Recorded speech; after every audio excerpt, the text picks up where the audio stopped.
중앙선관위 노조위원장 한정수입니다. 선관위에서 오랫동안 일했으니까요. 예. 방금 보여준 데이터에 대해서 예. 선관위에서 나름대로 그런 답변을 하는 방법이 있을 것 같아요. 예. 과거 선거에서 그런 사례들을 예. 비교했을 때 예. 어떤 것이 다른지. 조금 전에 목사님들께서 지금 공표한 시간 전에 데이터가 나왔는데 이 시스템이 어디냐면 익산군 선거관리위원회 같은 익산군 선거관리에서 개표한 통계가 중앙선관위 서버로 갑니다. 중앙선관위 서버로 가서 중앙선관위 서버에서 방송사로 제공을 합니다. 실시간 방송사를 제공을 하는데 실제로 국민들은 정확한 개표, 정확하게 공표된 그 숫자를 받을 권리가 있습니다. 선거법상. 이제 전자개표기라는 아까 전자개표기로부터 분류되어 나오는 표가 후보자별로 분류되어 나오는 표가 있고 전자개표기가 분류 못하는 표가 있습니다. 미분류표라고. 미분류표가 전체 100장 중에서 한 5% 미만입니다. 미만인데 미분류된 표는 중앙선관위 서버로 가지 못합니다. 그렇게 분류된 표만 중앙선관위 서버로 갑니다. 아까 MBC는 전체 총 투표자 수보다 50명만이 적었다 아닙니까? 미분류가 안 갔다는 것을 볼 수가 있습니다. 그렇게 중앙선관위에서 주는 대로 그대로 공표를 한 걸로 볼 수 있고 SBS는 많았단 말입니다. 많았으니까 자기들이 미분류 수를 예측을 해가지고 합산을 해가지고 공표를 했을 가능성이 많습니다. SBS처럼 그렇게 공표하면 SBS가 선거법 위반이 됩니다. 왜냐? 국민들은 진실한 보도를 받을 권리가 있고 선거법에도 그렇게 인정을 해놨습니다. 중앙선관위는 이렇게 이야기했습니다. 어떻게 이야기했냐면 아까 목사님 말씀한 대로 공표한 시간 개표 결정이 됩니다. 투표소 단위로. 투표소 단위로 된 숫자를 언론사에 제공했다 했거든요. 언론사에 그런 식으로 제공했으면 모든 언론사가 개표가 종료되면 똑같은 누계치가 나와야 된다. 그렇지 않았습니다. 그러면 중앙선관위가 과연 이 실시간 줬던 자료가 정확했는가? 아니면 언론사에서 자기들이 중앙선관위로부터 받아가 하려니까 힘이 드니까 시뮬레이션을 만들어 놓고 그대로 내버렸는가? 그거는 나중에 저희들이 수공표 할 적에 만약에 대본에서 수공표 결정이 나면 저희들이 조사 들어갑니다. 그 데이터를 전부 다 받아가 언론사에 들어갔던 거 공표했던 거 전부 해가지고 언론사가 잘못됐는지 저가 잘못됐는지 전부 할 겁니다. 미리 사전에 6월 18일 이전에 고발을 해놔야 됩니다. 형사적으로도 위반되기 때문에 고발을 해놔야 되고 또 선거소송으로도 다룰 수 있고 양쪽에서 다 다룰 수가 있습니다.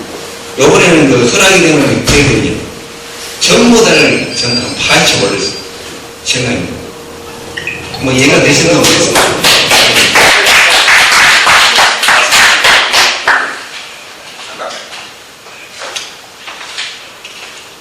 앞서도 말씀을 드렸습니다만은 설명을 잘 해주셨고 여러분들 질문에 상당한 생명이 있습니다. 그러니까 어느 분이시든지 절대 불합리하게 생각 드는 거 그냥 가져가시지 말고 여기서 반드시 질문을 해주세요. 질문할 때는 누구라는 것도 좀 밝히고 질문에도 책임 있게 좀 해주세요. 여기 전교조 익산제 부재장 권신입니다. 저도 지금 시간이 굉장히 바쁘게 오늘 꼭 오고 싶었는데 늦었거든요. 근데 지금 같은 어떤 사회에서 우리가 SNS라든지 어떤 이런 것들을 확대시킬 수 있는 그런 방법들이 굉장히 많이 있고 어떤 정보든지 누가 국민들이 쉽게 확산될 수 있는 그런 시대인데 우리가 공청회라고나 이런 폐쇄된 공간에서 이것을 함으로써 어떤 효과가 있는지 저는 좀 확산 속도를 빨랐으면 좋겠는데 너무 이건 정말 컴퓨터로 선거 조작을 하고 있다라는 어떤 그런 만약에 우리는 그 사람들을 찾겠다라는 어떤 그런 상황에서 너무나 이게 정말 그 지지부진한 그런 방법이 아닌지 제가 지금 잘 몰라서 좀 한번 여쭤보고 싶고요. 이렇게 어떤 문제를 이렇게 제기하고 확대시키고 예를 들어서 법원에 뭐 소송을 하고 해서 우리가 정말 그 정권을 지금 그냥 끌어내릴 수 있는 그런 어떤 대안이나 방법이 있을 수 있는지 이런 것들에 대해서 정말 궁금하거든요. 이런 것들에 대해서 한번 좀 가지고 계신 생각을 좀 말씀해 예, 주시죠. 말씀드렸습니다. 저희들도 굉장히 지금 답답합니다. 이게 이제 저는 부정선거라는 걸 명확하게 근데 증거와 모든 것을 다 가지고 있습니다. 그 증거가 뭐냐면 중앙선관위 공무원 증거 집행한 공무원이죠. 실제로 집행한 공무원 증거가 한 59종 찾아냈습니다. 소송해가지고 10년 동안 소송을 해가지고 숙면했던 것 공개를 받아가 찾아냈고요. 그러므로 찾아내고 이번 18대 대선 때 또 엄청나게 나왔습니다. 증거는 사회가지고 완벽한 그게 다 나왔고 지금 요거는 뭐 국민들이 모르고 있다는 겁니다. 알려줘도 국민들이 아이고 시간 지났으니까 치워라 뭔 소리냐 지금 문재인 후보가 인정했으니까 끝나지 이런 식으로 답변하고 있습니다. 이게 뭐가 우리 정치 권력을 만들어냅니다. 투표와 개표가 대통령이 아닌 사람이 대통령이 되어야 되는 사실 이게 뭐가 이걸 하시는 선거법은 뭐를 기준으로 가지고 있느냐 민법은 개인의 그 사적 재산을 보호합니다. 아주 민법이나 그 상법은 그 다음 형법은 우리 사회 질서 이거를 이제 잡고 있고 선거법은 당연히 권력이 창출되니까 어떤 절차 해가지고 어떻게 해라 절차 적법 절차를 어기면 다 무효입니다. 근데 중앙선관위 이렇게 이야기합니다. 표가 많았으니까 당선됐다.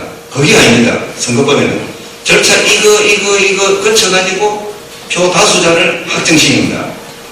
절차 이거 빠져가 있으면 무효입니다. 표가 1000만 표 많아도 무효입니다.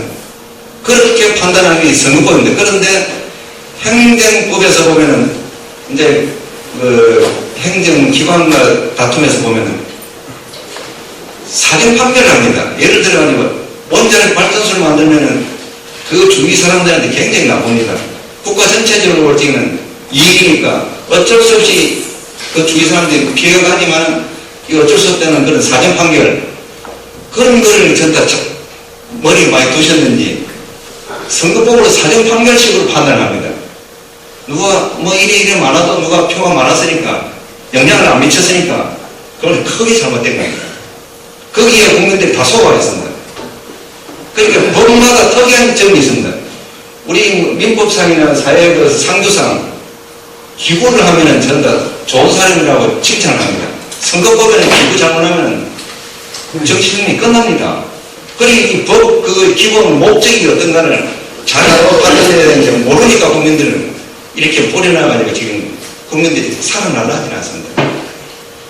그러고 이것은 지금 이 부정선거는 조직적 계획적으로 부정선거를 저지르고 저 공무원을 찾아보니까 조직적으로 은폐를 했습니다. 공문 한 60여 가지 정도 그 법원 공문까지 이제 법원 판결문이요. 62종 되는데 해보니까 조직적 계획적으로 부정선거를 하고 조직적으로 은폐를 하고 있어요. 국민들이 잘 모르니까 그겁니다. 간단합니다. 또 질문해 보시죠. 저는 일산 이산 2공단의 노동자를 이사장이라고 합니다. 저는 오늘 강의를 들어보니까 여러 가지 측면이 있고 다른 면이 좀 보였어요. 다른 면은 아니고 저희가 지금 여기 와서 과연 우리가 고발하고 우리가 싸울 대상이 누구냐 박근혜가 아니냐 이게 전혀 아니라고 보거든요. 지금 우리가 싸울 대상이 누구냐 그걸 한번 정확하게 짚어주신 중이고요. 이게 사실은 민주주의의 기본적인 틀을 흔든 게 지금 2003년 자료, 2003년 법원 판결을 놓고 지금까지 흘러왔다는 것이 강의를 통해 들었거든요. 그렇다면 이거는 문제는 정확하게 우리가 현실적으로 보면은 즉시해야 할 부분이 이 우리의 오류를 만들어간 게 과연 과거에부터 그런 경험에 의해서 권력자들이 우리를 이용한 거 아니냐라는 느낌이 들었습니다.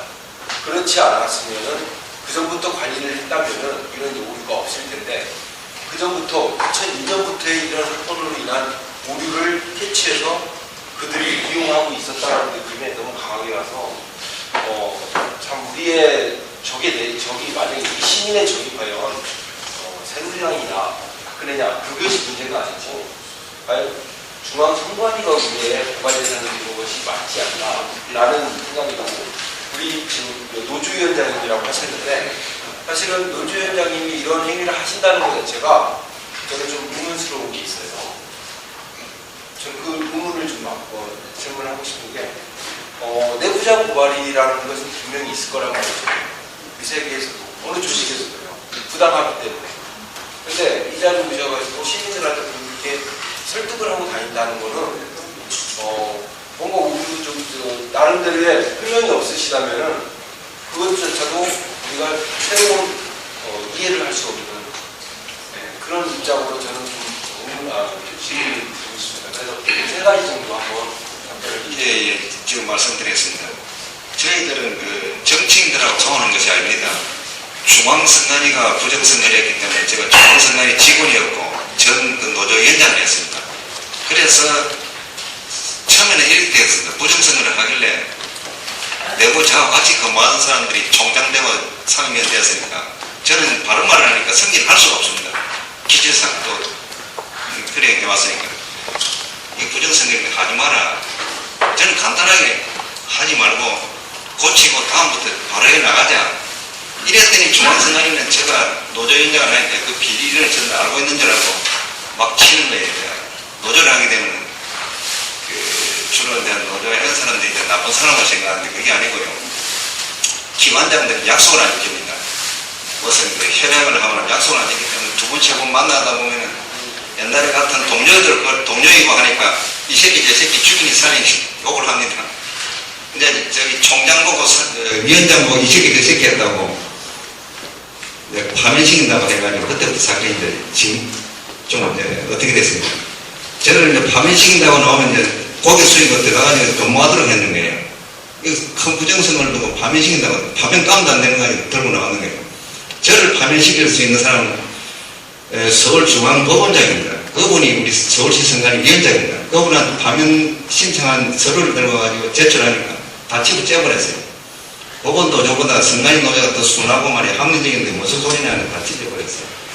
그러니까 나중에 안 되니까 전국 순창으로 발령을 해가지고 3개월 동안 근무하다가 다시 복귀를 한 적이 있습니다. 그렇게 한 적이 있고요. 제가 그 내부 고발을 했습니다. 내부 고발을 했는데 해임을 당했습니다.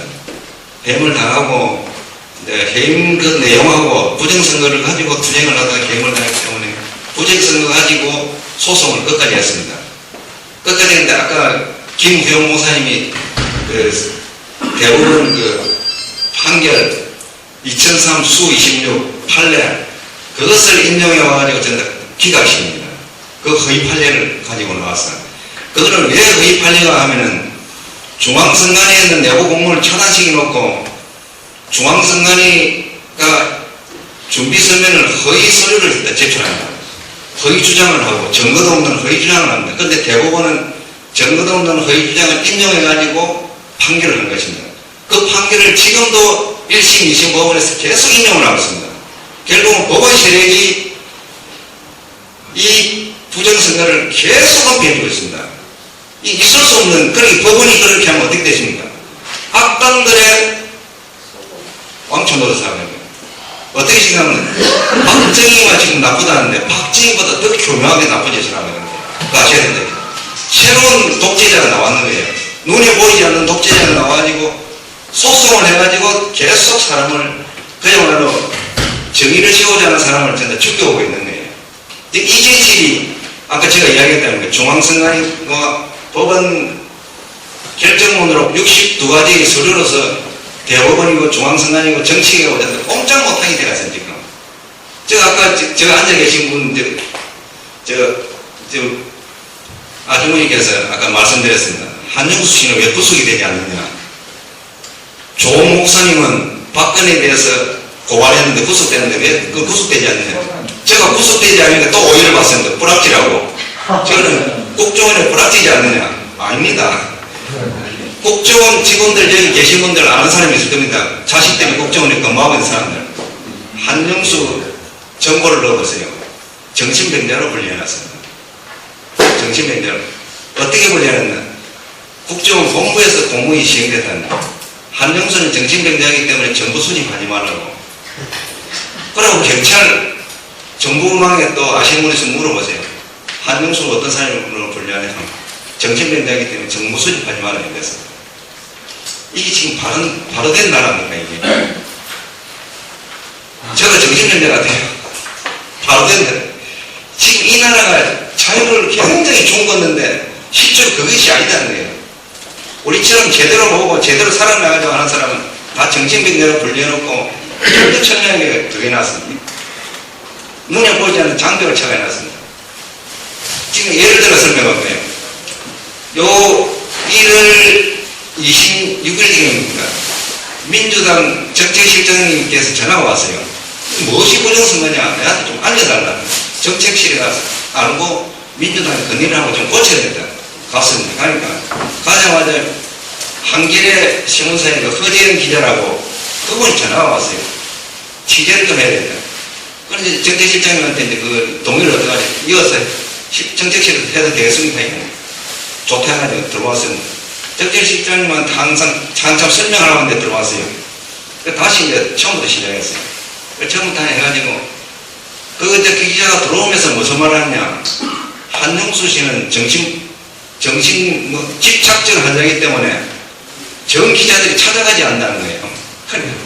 웃으면서 그 소리를 하도 많이 들어가지고 정신 집착적 왜 정신 집착적 환자냐 하니까 10년 동안 부정선거를 이래 파디비 가는 사람이 어디 있냐 이거예요. 그게 정상이 아니다는 거예요. 들어보니 기가 막히거든. 그러니까 내 정책실장님한테 설명하니까 같이 좀 들어달라고 설명을 한 반쯤하고 한 15분 정도 하고 화이트보드에 그대로 글로 써가지고 일일이 토론하면서 설명했어요. 한 15분 정도 하고 나서 허 기자한테 물었어요. 언제 어떠냐 하니까 한 70% 정도 이해가 되었습니다. 정신병자가 아니 정신병자 아닙니다. 그래 이제 토탈 한 25분을 설명했습니다. 설명하고 끝나고 나서 허 기자한테 근데 나중에 25분 하고 나니까 이제 정책실장님하고 하지 말라더라, 허 기자. 이제 다 이해됐다고. 그건 어떠냐 하니까 심각합니다. 내 보도를 한겨레에서 그대로 보도하겠습니다. 그것을 그 자료를 주면서 취재를 해가지고 갔습니다. 지면에 나오지 않는 거예요, 한겨레 신문에. 나중에 허 기자하고 데스크에 있는 책임자하고 또 싸움이 붙는 거예요. 그래서 결국은 인터넷상으로 일부를 나갔습니다, 부정선거하고. 그래서 한겨레에서 그때 막아버렸습니다. 한겨레가 이 정도면은 딴 신문사는 아예 나가지 않고 도리로 왜곡해가지고 저 정신병자, 난동 부리는 사람 이런 식으로 계속 호도를 해왔어요. 처음에는 굉장히 충격을 많이 받았어요. 근데 그게 이제 세월이 흐르면서 다듬어지니까 지금은 아무렇지도 않아요. 무슨 소리를 해도 내가 괜찮은데 너가 불쌍하다. 왜냐? 아무튼 미래가 없다. 그게 나는 이제 조금만 살면 이 세상 떠날 건데 너가 착하니까 이런 식으로 지금 해왔습니다. 또 질문하시죠. 또 저기요. 고소 고발해야 될 대상.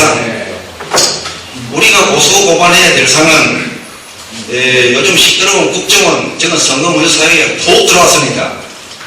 뭐가 하면 저 선관위에서 그거 잡는 전문 기술자였어요. 그런 본인을 잡는 기술자였는데 국정원장이 지시한 내용이 나오고 또 직원이 그렇게 해간 내용이 나왔습니다.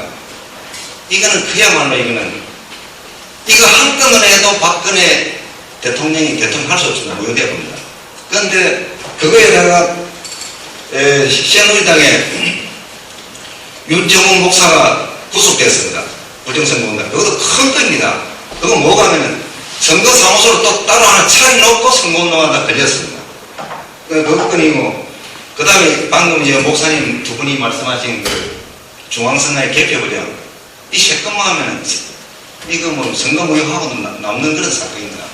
그 대상이 국정원, 새누리당, 그 중앙선관위, 여기가 그 형사법적으로 6월 18일까지 고소를 해야 됩니다. 6월 18일 날 24시간 넘어가면은 공소시효가 끝납니다. 그러니까 형사적으로도 고발할 수 있고요. 지금 저희들이 선거권 소송을 걸어놨습니다. 양쪽으로 다룰 수 있습니다. 6월 18일 이전에 5월달쯤 내가 고발을 했는데 검찰에서 어떻게 협조를 잘해가지고 빨리 수사가 끝나면은 그 검찰에서 부정선거 맞다는 결정만 하면은 이거 선거권 소송도 등달아가지고 선거권이 맞다고 결정합니다. 그렇게 저희들이 투쟁회가 싸울 때는 검찰도 압박을 해야 되고 법원도 압박을 해야 됩니다. 될 수 있으면 검찰이 빨리 수사를 해가지고 부정선거 맞다 나오면은 이 정부가 나면 효율이 칠 겁니다. 무슨 효율이 정도 치냐면은 새누리당하고 민주당이 없어져 버립니다. 없어지고 새로운 당이 나올 수 있는 굉장한 효율이 칠 거예요. 그렇게 질서정연하게 이걸 대처해 나가면 우리나라가 엄청나게 발전할 수 있는데 질서가 없어지면 조금 뒤처질 수도 있다. 더 혼란이 올 수도 있다는 거예요. 그러니까 저희들이 다니면서 이렇게 공청회를 합니다. 질서를 잡아가지고 그 지역 단위 내에서 좀 많이 아는 사람이 먼저 리더를 하면 우리나라 전체가 조용하게 전부 바뀌어가면서 겨울이 바람이 불면서 좋은 쪽으로 가는 거예요. 저도 그걸 하기 위해서 이렇게 바쁘게 왔다 갔다 계속 하고 있습니다.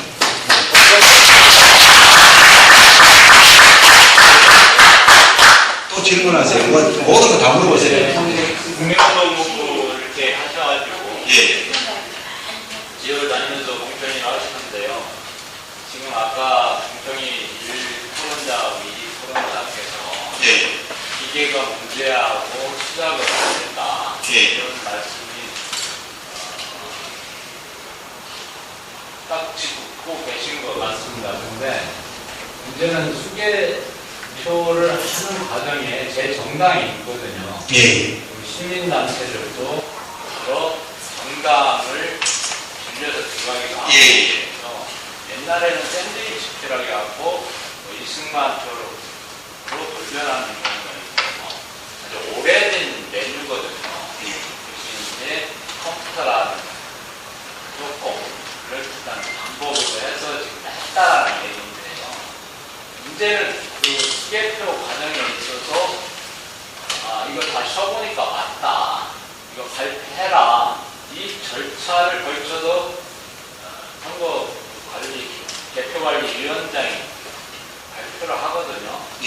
근데 선생님들께서는 개표 시작하고 수개표 그런 거 다 끝나고 발표했다. 근데 발표가 개표보다 더 빨랐다. 이런 약간의 에러들을 말씀하시는데 보다 더 설득력이 있으려면 개표 현장, 수개표 과정이 각 지역에서 이렇게 그냥 건너뛰었으면 분명히 민주당이나 제 정당들이 왜 이걸 이렇게 하느냐라는 몸싸움 내지 고성이 있었을 거라고요. 예. 근데 그 전국에 있는 수많은 선거 그 개표 현장에서 그 사례들을 수집했는지 안 했는지 그게 안 나오니까 좀 안타깝고 예. 그런 이익대기와 몸싸움과 시정을 요구하는 작동이나 행동들이 예. 있었음에도 불구하고 저렇게 가버렸다고 하면 이는 이제 정말 더 심각한 문제가 있을 수 있다는 생각이 들고요. 예. 그래서 개표 요원들, 수작업하는 요원들의 그 시기에 있어, 그 현장에서의 어떤 형태를 취했는가, 어떤 스탠스를 취했는가, 예. 이게 공청회에서 좀 고발이 무익지 못하다. 예. 이런 거고요. 또 하나는 기계가 그럴 수도 있습니다. 그럴 수도 있는데 수작업을 재검표를 요청해서 재검표를 하겠다는 거 아닙니까? 이 국민운동본부가. 그죠? 네, 지금 재검표를 법원에서 네, 법원에 요청해서 신청했어요. 재검표를 올리는 시점 예. 해봐서 백일화에 이걸 드러내가지고 예. 하는 거 아닙니까? 예. 네, 아까 말씀 중에 공수시가 6월 16일까지이기 때문에 6월 18일까지. 네, 6월 18일까지이기 때문에 우리 이미 그걸 연단해서 법원에 조소장을 올렸다라고 했기 때문에 그들만은 동의가 없고요. 예. 하나 더 추가해서 말씀드리자면 민주당의 그 수개표 요원 중에 수작업에 참여한 그 요원들이 있을 거라고요. 참관이. 네, 참가위원 중에 당신은 마지막 개표, 예. 수개표에 임해라라는 당의 지시가 있었을 거라고요. 예. 그 역할을 주어진 그 사람들하고 공청회를 좀 하시는 게 필요할 것 같다. 그런 말씀을 좀 드리겠습니다. 예. 그래서 질문 잘 답변하고 왔어요. 제가 그 참관인으로 요번에 직접 갔습니다. 가가 이제 확인해 보니까 상당히 직원들이 개표에 대해서 모르고 있었어요. 왜 그러냐면 지금 개표 규정을 제가 알고 있는 이런 내용을 직원들한테 교육을 다 시키면 부정선거가 자동으로 들어가거든요. 그러니까 선관위 내부에서 10년 동안 개표에 관한 이런 규정을 교육을 안 시켰어요. 기껏 시킨다는 거는 아까 전자개표기를 기계장치라고 교육시켜놓고 그 다음 개표가 왜 전자개표기가 전산조직이냐 이 교육 선관위 직원한테 안 물어보세요. 물어보면 그만 기계적으로 일하는 기계장치이다. 그래 너 개표기는 저형 컴퓨터하고 투표지 권리기로 무슨 데가 있으니까 개표기 아닙니다. 투표지 권리기입니다. 이러면 교육을 하도 시키나 하네요. 직원들을 완전히 몸이 폐쇄된 집단에서 교육을 시켜가지고 그렇게 하고요. 거기에 대해서 반대되는 이야기하면 너도 한영수처럼 목을 자른다. 꼼짝 못한다. 공무원들. 꼼짝 못한다. 순간이전 노조위원회에서 2,000몇 명은 그들을 다녀봤습니다. 꼼짝 못한다. 그렇게 내가 이거 어떤 내용이냐면 아까 목사님이 이것이 그 개표 매뉴얼입니다. 이 내용이 뭐가면요. 아까 공직선거법 178조 개표 진행에 관한 규정을 다 적어놓고 그 다음 개표 유무에 대한 그 규정 그 다음에 개표 창단 다 넣어놨습니다. 이 책자를 개표 사무원들한테 배부를 해가지고 교육을 안 시켜요. 제가 창간 갔을 때 강남구 개표장에 갔습니다. 작년 정동현 의원 출마한 그 개표장에 가가지고 이걸 찾았습니다. 이걸 가져오느라 해요.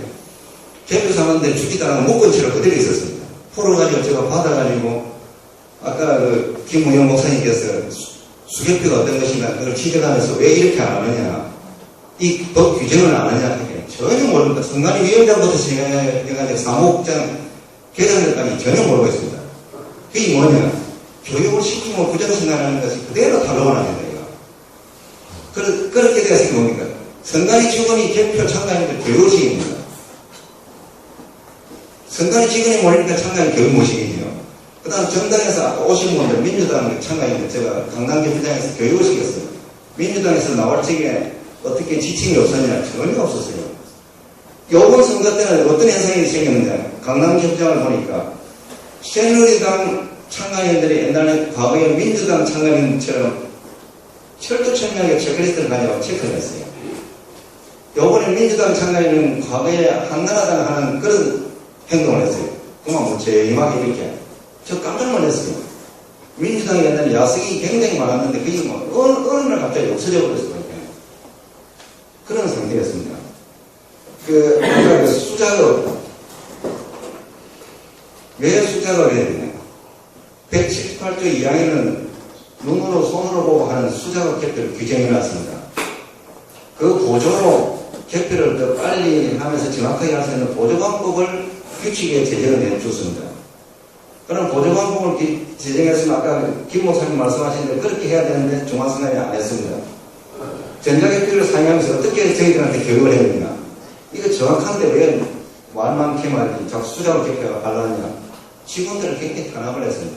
제가 노조위원장을 하니까 굉장히 그에 대해서 많이 지적을 했어요. 이러면 선거법 위반이면 절차 위반이면 무효다. 정당에서 만약에 이거 알고 치고 들어오면 우린 다 큰일 난다. 제발 법대로 하자. 필요 없답니다. 선관위 위원장, 노조위원장 되면은 일 안 되도록 하는 겁니다. 저 앞에서 그 말을 못하고 저 뒤에서 계속 그래 직원들을 왜곡시켰느냐고요. 그 사람이라는 건 그렇습니다. 네, 근데요. 제가